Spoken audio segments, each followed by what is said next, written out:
मुख्यमंत्री असते तर महाराष्ट्र पुरोगामी राहिला असता असं वक्तव्य सोलापुरातील कार्यक्रमात प्रणिती शिंदेंनी केलेलं आहे।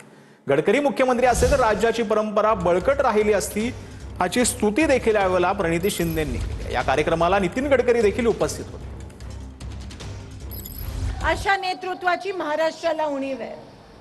कदाचित जर तुम्ही महाराष्ट्राचे मुख्यमंत्री आज असता तर खरंच आमच्या महाराष्ट्राची परंपरा बळकट राहिली असती आणि आम्हाला अजून बळ मिळाला असता आणि महाराष्ट्र पुरोगामी विचाराचा महाराष्ट्र राहिला असता। सर, हे हिमतीने मला या ठिकाणी सांगावं लागतं।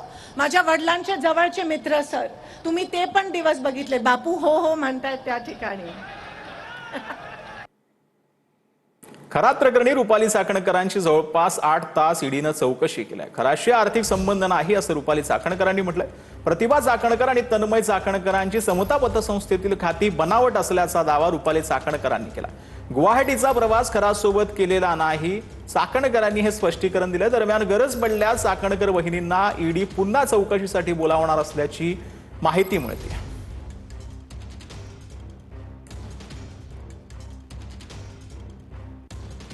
तर रुपाली चाकणकरांची आज 8 तास चौकशी झालेली आहे। ईडीनं त्यांची चौकशी केली आहे।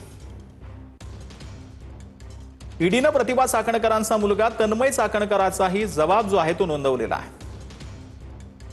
रुपाली चाकणकरांच्या पतीच्या संदर्भातील 2 ते 3 कंपन्यांसंदर्भातली कागदपत्र ईडीनं जमा केलेली आहेत। प्रतिभा चाकणकरांकडे काही कागदपत्रांची मागणी देखील ईडीनं केली होती। ईडीच्या मागणीनुसार प्रतिभा चाकणकरांनी ईडी कार्यालयात कागदपत्र जमा केलेली आहेत। गरज पडल्यास रुपाली चाकणकर प्रतिभा चाकणकरांना ईडी पुन्हा चौकशीला बोलावणार असल्याची माहिती आहे। दरम्यान तपास यंत्रणांना पूर्णपणे सहकार्य करणार ईडी चौकशीनंतर चाकणकर यांनी ही प्रतिक्रिया दिली आहे। निदाखान प्रकरणी संजय शिरसाट यांचं मुख्यमंत्र्यांना पत्र। शिरसाटांकडून मुख्यमंत्र्यांकडे पत्राद्वारे एसआयटी चौकशीची मागणी।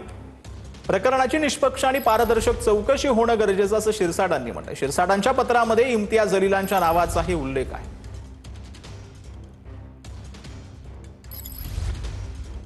दरम्यान शिरसाटांच्या मागणीवरून जलीलांनी ट्विट करत उत्तर दिलेलं आहे। पाहूयात। तर या वाचाळ मंत्र्यानं माझ्या विरुद्ध खुशाल उच्चस्तरीय चौकशी लावावी, मी त्याला सामोरं जाण्यास तयार आहे। मात्र चौकशीमध्ये त्यांच्या मुलाच्या नावावर केलेलं विट्स हॉटेल आणि दलितांच्या जमिनीचं हस्तांतरण,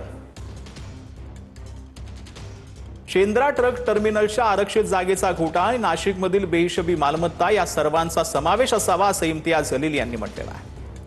मला खात्री आहे की हे सर्व गुवाहाटीच्या खोक्यांनी विकत घेतलेलं नसेल असं देखील इम्तियाज जलील यांनी म्हटलंय।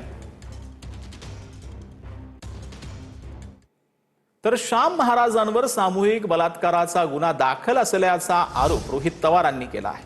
तर माझ्यावर केलेले आरोप बिनबुडाचे असल्याचं प्रत्युत्तर श्याम महाराज राठोडांनी दिलं आहे। या प्रकरणी सखोल चौकशीची मागणी श्याम महाराज राठोडांनी केली।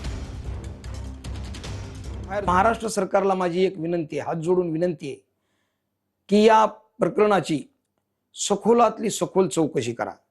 भारतामध्ये अनेक यंत्रणा आहेत, मोठमोठ्या यंत्रणा आहेत, तपास यंत्रणा, त्या कुठल्याही यंत्रणेद्वारे तपास केला तरी चालेल, माझी काही हरकत नाही। कारण माझ्या अंगावरती जो भगवा आहे त्या भगव्यावरती लांछन लागलेलं आहे आणि म्हणून पोलिसांनाही माझी विनंती आहे की याची सखोल चौकशी झाली पाहिजे आणि त्या यंत्रणेद्वारे मी थोडाही आढळून आलो किंचितही तरी मला फाशीपेक्षा कुठली कमी सजा नाही झाली पाहिजे, फाशीची सजा झालीच पाहिजे।